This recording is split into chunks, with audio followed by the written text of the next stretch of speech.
오늘은 선지서로 읽는 요한계시록 3부입니다. 11강 영원한 복음의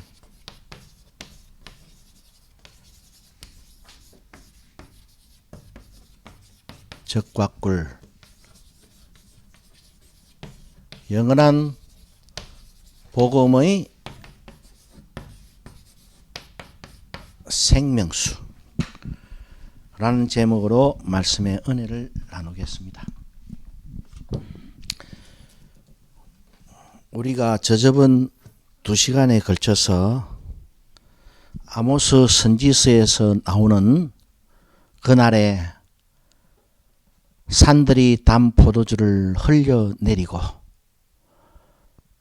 어찌나 당분이 농도가 짙었던지 작은 산들이 녹아버립니다. 설탕 녹듯이. 그런 시대를 아모스 선지자가 격렬하게 이스라엘 백성들의 죄를 책망하다가, 그리고 반드시 이스라엘 백성이 멸절을 당할 것을 힘주어 예언하면서, 그럼에도 영원한 사랑이신 하나님께서 시련의 시기를 지난 남은 자들에게 어떠한 축복을 주실 것인가를 이제, 그래서 그 시대가 되면은 산들이 담 포도주를 흘리고 작은 산들이 그 단맛 때문에 녹아내리는 광명의 축복 시대를 예언을 했습니다. 그리고 또 살펴보았던 스가랴 선지자 또한 큰 격변의 날, 전쟁의 날을 예언한 후에 어떠한 시대가, 그 철저한 파괴와 심판이 있은 후에 어떠한 시대가 도래할 것인가. 예루살렘에서 생명수가 솟아 나오는 위대한 시대가 도래할 것을 예언합니다. 그 두 선지자의 예언의 내용을 보면은 아모스는 단 포도주, 스가랴 선지자는 생수라고 했습니다. 자, 이때가 520년경이 됐을 것이고, 이때가 BC 750년경일 겁니다.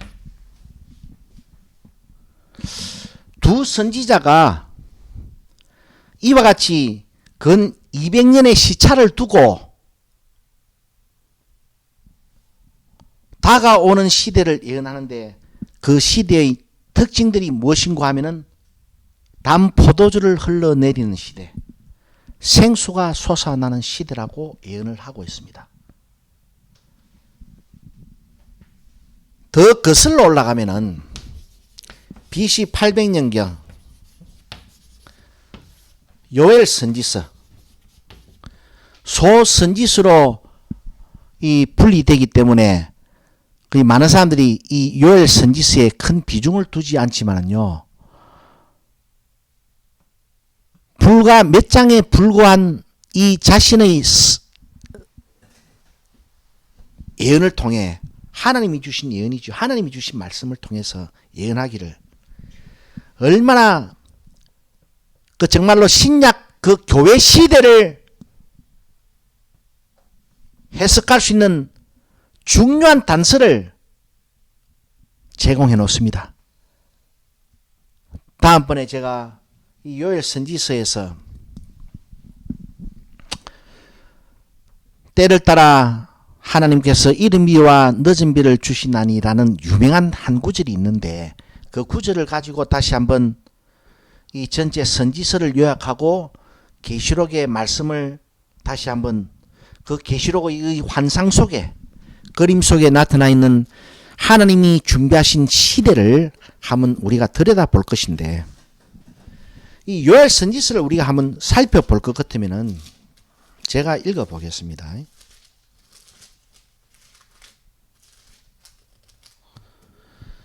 요엘 선지자도 요엘 선지서 3장입니다. 요엘 선지서 3장 18절에서 21절까지 말씀해서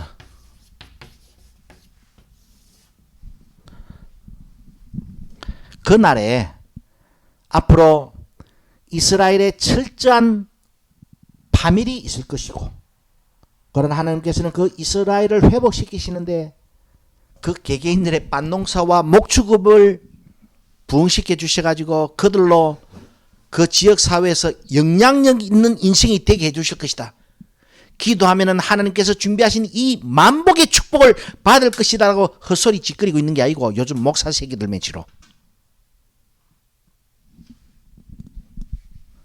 BC 800년경부터 이 요엘 선지서가 가장 오래된 선지서일 뿐더러 영원한 복음의 이 바통 역할을 합니다.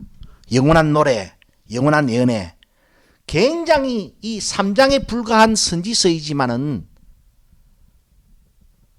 정말로 기가 막힌 말씀들이 많이 그 안에 응축되어 있는데, 그래 하여튼 이스라엘은 철저하게 심판받을 것이다. 정말로 하나님께서 막 사사시 찾아가지고 심판을 하신다. 멸절을 시켜버리신다. 그리고 나서 꿈이 있는 자는 망하지 않는다라고 외쳐대는 게 아니고, 지저대는 게 아니고,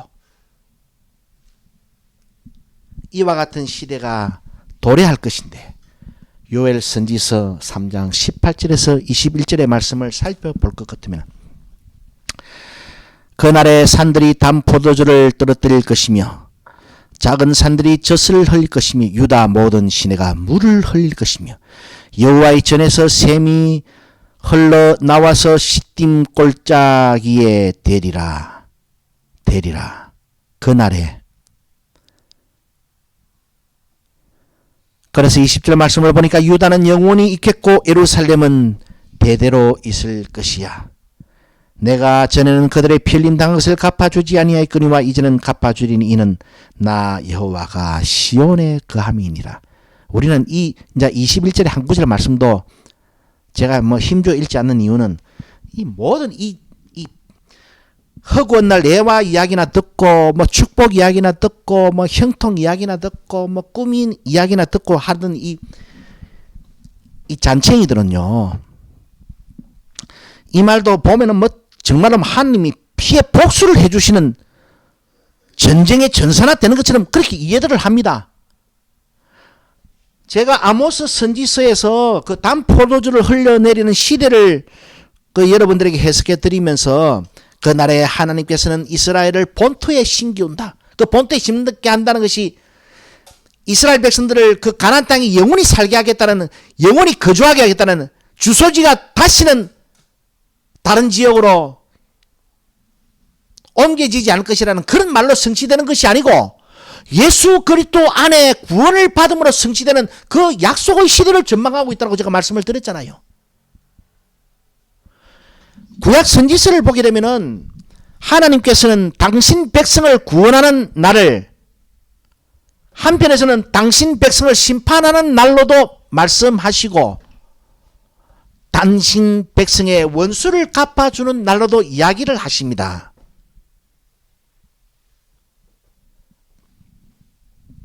그런데 이 요엘 선지자는 아모스 선지서가 전망했던 단 포도주를 흘려내리는 그 단 포도주, 그리고 스가랴 선지자가 예언했던 생수가 솟아나는, 샘이 솟아나는 그 용어들을 이 요엘 선지서 3장 18절 말씀에 다 사용을 하고 있습니다. 바꾸어 말하면 BC 800년경부터 선지자들이 이스라엘 백성들에게 전하는 오리지널 희망신학, 요즘 떨거지 목사 새끼들 그 전하는 희망신학이라 해봐야 딱 뻔합니다. 우리는 왕의 자녀이기 때문에 무적의 기도로서 이 세상에 영향력을 소유하고 칭찬과 명성을 받게 한다라고 완전히 예수 그리스도의 십자가의 도와는 완전히 거꾸로 지맘대로 가르치잖아요. 그리고 심지어는 꿈이 있는 자는 망하지 않는다가 희망신학이 되었습니다. 그러나 선지자들은 그런 희망신학 전하지 않습니다. 그 사이비 희망신학. 하나님의 말씀을 가감한 희망신학. 지 멋대로 변기한 희망신학 아닙니까?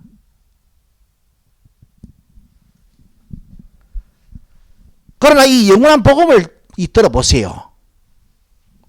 BC 800년경이나 BC 750년경이나 사람의 한 세대가 지나간 이후에 6, 70년 후에 아모스 선지자의 예언이나 다시 200여 년의 시간이 흐른 다음에 스가랴 선지자가 예언하는 축복의 시대의 예언이나 모두가 다 한 라인에서 흘러가잖아요.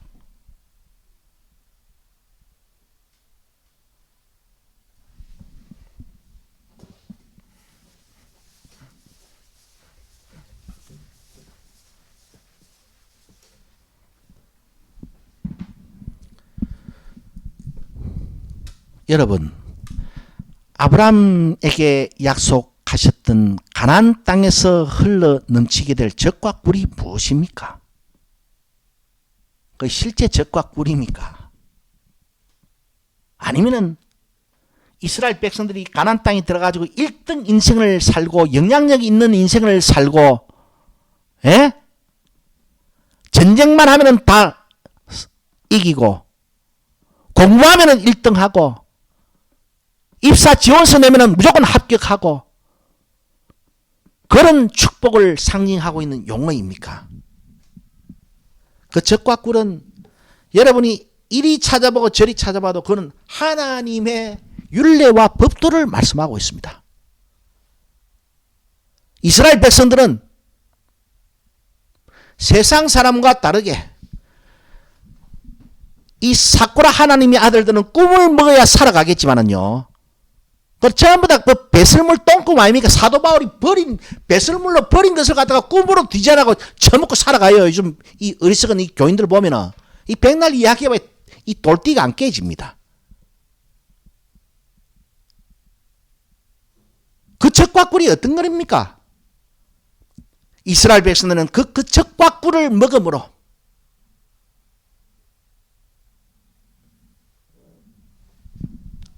그들의 삶이 풍성해지고 그들의 삶이 복스러워지고 종국에는 영원한 생명에 이르게 되는 것입니다. 그래서 그 젖과 꿀은 생명의 양식, 생명의 말씀, 생명의 복음을 상징해 주고 있는 거요. 수가성의 여인이 5 남편의 품을 전전해도 뭔 이유가 있어서인지 무슨 사인이 있어서인지 만족을 누릴 수가 없었잖아요. 그러나 그 여인에게 주는 축복이 무엇입니까, 여러분? 너는 오늘부터 새벽기도 열심히 나가고 된다고 확신하고 긍정으로 기도하고 꿈을 디자인해라. 그 여자가 디자인할 꿈이 뭐가 있겠습니까, 여러분? 그래가지고 동네 사람들한테 비난과 조롱을 받지 않는 영향력 있는 인생을 살아라고 주님이 교훈했습니까? 배에서 솟아나는 생수를 먹으란 거라잖아요. 그 생수가 무엇입니까? 영원히 샘솟는 생수. 생명의 말씀, 생명의 양식, 생명의 성령을 상징하고 있잖아요.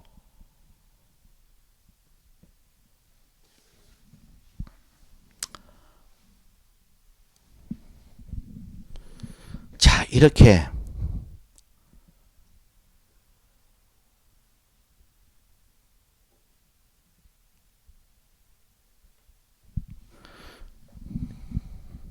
구약의 선지자들은 오늘 이 목사 알라들 멘치로 그런 요상한 뭐 세상 언어 가지고 와가지고 뭐 아멘 하시라고 강요하지 않고요. 예?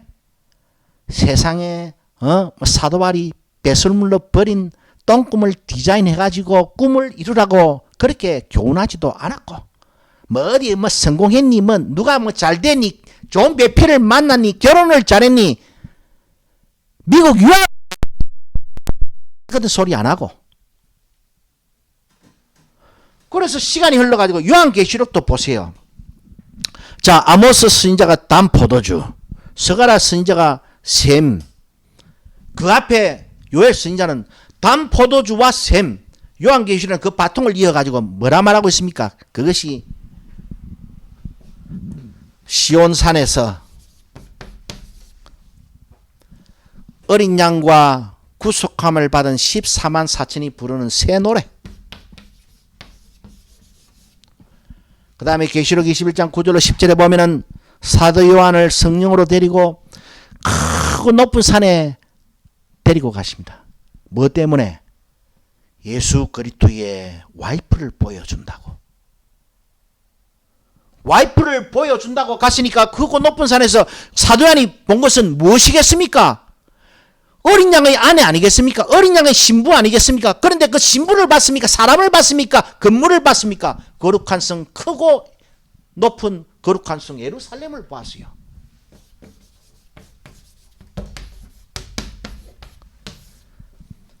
계시록 22장에 가면은 이 거룩한 성 새 예루살렘의 그 정중앙에 하나님과 어린 양의 보좌로부터 생명수가 흘러나옵니다.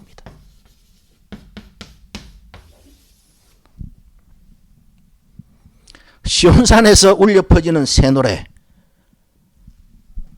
계시록 21장 9절로 10절에 어린 양의 아내, 크고 높은 산에 서 있는 우뚝 솟아있는 어린 양의 아내, 어린 양의 신부, 사람이 아니고 건물, 큰 성 예루살렘, 거룩한 성 예루살렘에서 그 보좌 중앙에서 만국을 소성하기 위하여 생명수가 흘러나오네. 예? 다 동일하지 않습니까? 이것이 영원한 복음이 제시하는 적과 꿀이고 생명수입니다, 여러분.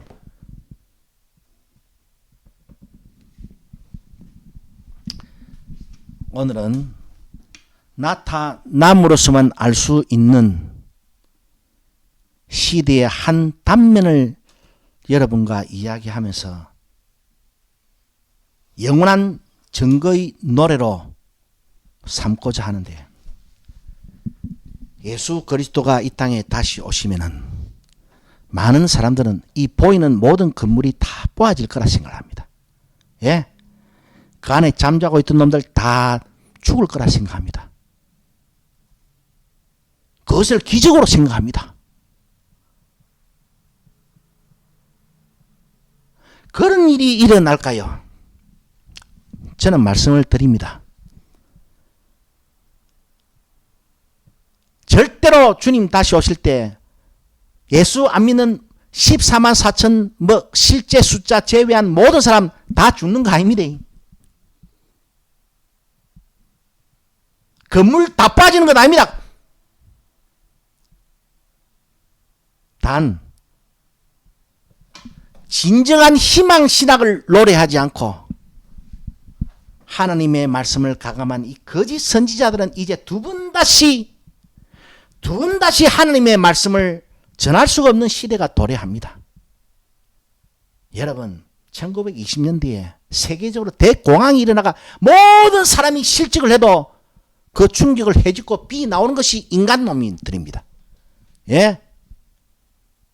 이제 그날 되면은요, 가들은 대리기사 가든지 카드 배달하러 돌아다녀야 될 거예요. 할 게 없어가지고, 할 줄 아는 게 없어가지고, 허구한 날, 융숭한 음식 대접받으면서 집집마다 돌아다니면서 축복이나 만복이나 빌어주고, 양아치 같은 놈들. 가들, 예? 영원히 이제 하나님의 종이 아닙니다. 사도 바울이 열망했듯이 로마서 8장 19절부터 23절을 보세요. 피조물들이 지금 탄식하면서 기다리는데 어떤 날을 기다립니까? 하나님의 아들들이 나타나는 그 한 날을 고대하고 그 날에 우리 몸은 구속받을 것이다. 그게 어마어마한 신학입니다. 어마어마한 그 시대를 전망하고 시대를 묘사하고 시대를 예단할 수 있는 단초를 제공하는 그 말씀이 로마서 8장 17절인가 거기서부터 23절까지 말씀에서 딱 응축되어 있습니다. 여러분, 주님께서요, 에덴 동산에서 하나님의 말씀대로 살지 않은 아담과 하와에게 짐승의 가죽옷을 지어 입히십니다. 예? 그러고 나서 곧바로 무슨 천지개벽이나 일어나는가 싶었지만 시간이 인간의 시간법으로 이 더하기 빼기를 해보면 한 4,000년 시간 흘러가잖아요. 주님이 오실 때까지. 그 짐승의 옷 가죽 사건이 그 누구를 예표하고 있습니까? 예수 그리스도의 십자가 죽음을 예표하잖아요. 그거 하나 예표시켜놓고 4,000년이 인간 역사가 지 마음대로 흘러가게 합니다. 그래도 가만히 계십니다. 그 4,000년 동안 이 구석구석에서 억울한 놈이 한둘이겠습니까? 잘난 놈이 한둘이겠습니까? 슬픈 놈이 한둘이겠습니까?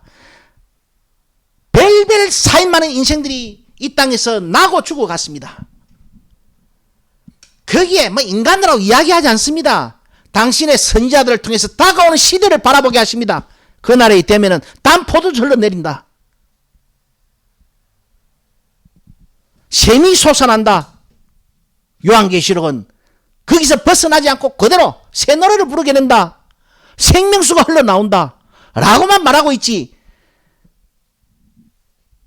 개개인 기도하는 집집마다 돌아다니면서 아이고 네 문제가 뭐고 이래가지고 성령 음성 들라주사고 그래가지고 응답 주고 그럽니까? 4,000년 동안 억울하게 죽어간 사람이 몇 명이나 될 것 같아요. 예? 그런 인간 인생 가지고 하나님의 구속사를 이리 애단하지 마세요.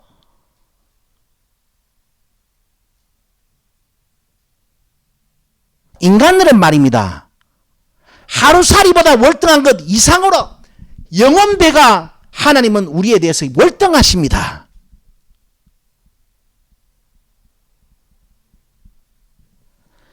그래서 짐승의 가죽옷 하나 딱 지어 입히시고 나서 4,000년 동안 인간 역사 별 지랄 같은 놈들이 다 나왔어요. 그 중에는 진짜 착한 사람들도 많았습니다. 도덕적으로. 그동안 억울한 사람 많았어요. 남에서부터 문둥병자가 돼가지고 그럼 뭔 죄로 남들은 금수저 물고 나왔을 때 자기는 문둥병자로 태어나가지고 햇빛 한번 제대로 보지 못하고 그렇게 살다 죽어간 인생이 몇 명이나 되는 것 같습니까? 우크라이나만 보세요. 그자 사람들은 죄를 많이 지어가지고 그렇게 떼죽음을 당합니까? 예?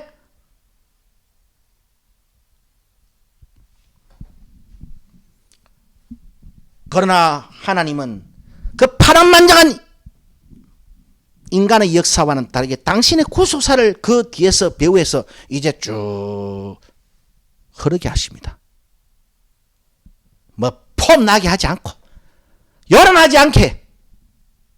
그래서 스가랴 선지자는 예수 그리스도의 구속의 날, 작은 일의 날이라고 멸시하지 말라고 경고를 안 했습니까? 그러나 이제 주님이 재림 때가 되면은요, 주님 혼자 살포시 오셨다가 이 돌띠들 가운데 아무리 말씀을 하셔도 알아듣지 못할 이 돌머리들한테 몇 마리 던져놓고 십자가에 죽어가는 걸로 끝나지 않습니다. 사도 바울이 그토록 피조물들도 지금 너희는 피조물들이 탄식 소리가 안 들리느냐? 그날에 하나님의 아들들이 나타난다. 하나님의 아들들이 나타나면 뭐 하겠습니까, 여러분? 새 노래 부릅니다. 이제 그때 하나님의 오리지널. 지금은 이 거짓 선지자들이 중간 단계에 튀어나와가지고 주님이 오시기 전에 별 희한한 떨거지 같은 것들을 다 인생의 롤 모델, 신앙의 롤 모델로 세워가지고 저 배필 새벽기도 열심히 나가 저 잘난 배필 만난 저 집사 좀 닮아라고 저렇게 신앙 잘하는 거 봐라고 기껏 해봐야 하는 게 그 소리밖에 더 있어요. 그때는요 주님이 오시고 나서는요 하나님의 아들들처럼 되라. 그러라 하면은 모든 것을 버려라는 것이 이제 유일한 복음으로 우뚝 솟습니다. 모든 산들 위에 뛰어난 하나님의 율례와 법도로 그 시대를 바라보며 이사야 선지자는 2장과 4장에서 그 시온산으로 만민이 모여 올라간다. 뭐 때문에? 저 우주 끝에 천국집의 마당에 피어있는 사과열매 따물어? 예? 아니고요. 하나님의 말씀을 들으라. 그때 이제 하나님의 복음이 온 세계를 변화시키기 위해서 대화와 같이 흘러넘칩니다. 그때 그들에게 제시될 모델은요, 하나님의 아들들입니다. 너희도 하나님의 아들들처럼 되라. 기껏 해봐야 뭐 11조의 영혼 록펠러 닮아라. 아이고 미친놈들. 그 전부 다 거짓 선지자 새끼들입니다. 그거. 그런 거를 희망신학이라고 전하고 있어요. 이 떨거지 새끼들이. 저는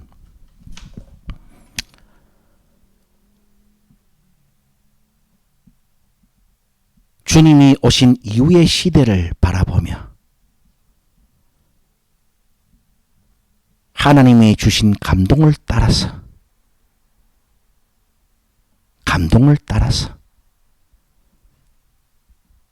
주님 오실 때까지 묵묵히 하나님께서 명령하신, 하나님께서 인도하신 길을 따라서 이제 나아갈 겁니다.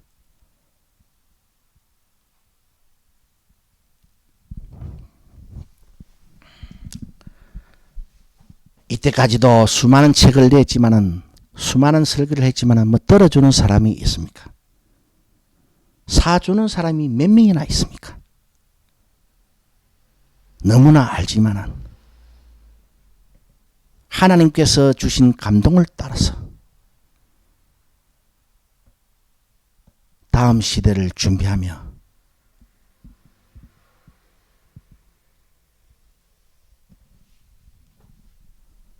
저의 사역에 몰두할 건데, 지금은 읽어주지 않겠지만은, 그러나 하나님의 아들들이 나타났을 때 그곳에 하나님의 말씀이 있었고 하나님의 소리가 있었다.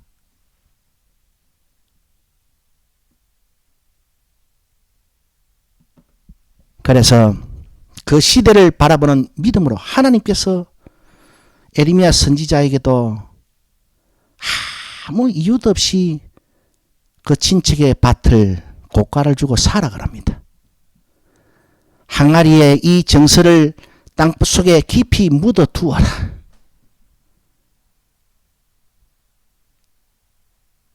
에스겔아, 남들이 니 보고 미친놈이라고 소리치겠지만 행구를 대낮에 벽을 때리 부수고 집어내라. 끄집어내라. 니 보고 미친놈이라 할 거다. 그러나 시간이 되어 너의 이 처참했던 행동이 무엇을 의미했는가를 내가 증거로 삼고자 한다는 그 말씀 하나 때문에 알아주도 안 하고 들어주도 안 해도 미친 짓을 했던 거 맨치로 제가 이 앞으로 계속되어질 이 유튜브 이 설교 시간에 제가 미리 증거를 세워 놓습니다. 이날 이 시간까지 그 뭐 큐티라고 뭐 해사하는 것들이 그게 뭐 큐티입니까 그게? 예? 그 뭐 신학이라고 해서는 이게 신학입니까 그게? 예? 성경 통독이라고 해서는 이게 성경 통독입니까? 예? 그래서 제가 마침표 다음이라는 제목으로 내일의 시대를 바라보는 오로지 믿음 한 가지로 어떠한 세상적인 기대를 일말이라도 가지고 있어서가 아니라 그 시대의 영원한 증거가 되게 하고자 하나님이 주신 감동을 따라서 묵묵하게 제가 그 하나를 적어갈 것이고 그 다음에 오늘 하루 일생의 말씀이라는 제목으로 진짜 성경 통독이 무엇이고 아무도 들어준 사람 없습니다. 몇 명이나 있습니까? 그러나 주님이 오신 새 노래의 시대를 바라보며 여호와의 보좌에서 흘러나오는 생명수의 시대를 진심으로 믿고 바라보고 고대함으로 오늘 하루 일생의 말씀이라는 책을 이제 그 시대가 되면은 널리 읽혀질 그때 되면은 미국의 경제 공황이 와가지고 노동자들이 밥 굶는 게 아니고 목사 떼거지 새끼들 다 이제 네가 무슨 목사고 하는 소리 듣는 시대가 반드시 옵니다. 제 말 거짓말 아닙니다. 보십시오. 그 지금 뭐 신학교 강당에서 신학자랍시고 꼴값 털고 가르치고 있는 그 조수놈들, 그 하나님의 아들들 앞에서 나타난 하나님의 아들들 앞에서 그 제롱 못 들어요. 제가 마침표 다음이라는 그 책을 7부로 구성을 할 건데 365일 큐티 365일 성경 365일 신학 단상 성경을 통독하는 신학교 영원한 예언 영원한 복음 영원한 노래 요한계시록 예언과 신학 누가 읽어줄 것이 있어가지고 내가 그 기도를 하고 하는 게 아닙니다. 주님이 정인이 오시고 난 다음 시대를 바라봄으로 믿음으로 아브라함이 그 땅을 밟았듯이